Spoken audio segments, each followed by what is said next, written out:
ఆగండి ఈ ఫోటోలో ఉన్న అబ్బాయి గురించి మీకు తెలిస్తే మీ కంట్లో కన్నీళ్ళు ఆగవు. ఈ అబ్బాయి తన డ్రీమ్ ప్రకారంగా కోరుకున్న లా కాలేజీలో జాయిన్ అయ్యారంట ఈ సంవత్సరము. ఈ అబ్బాయి చాలా ఎక్కువగా కష్టపడతారంట. 2 నెలల క్రితం భోపాల్ వెళ్ళాడంట క్రికెట్ టోర్నమెంట్ కోసము. అబ్బాయి ట్రైన్లో వెళ్తూ వాళ్ళ అక్కతో మాట్లాడుతూ ఉండేవాడంట.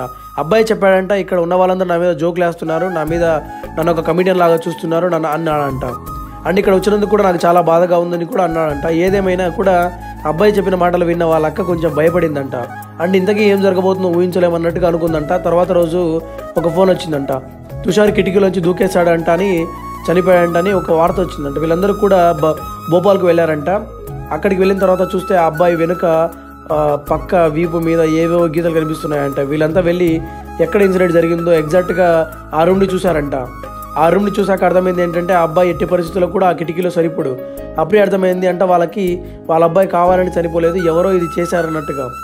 కేసు ఫైల్ చేశారంట 10 మంది స్టూడెంట్స్ మీద అండ్ కాలేజ్ మీద అండ్ వార్డెన్ మీద కూడా చేశారంట.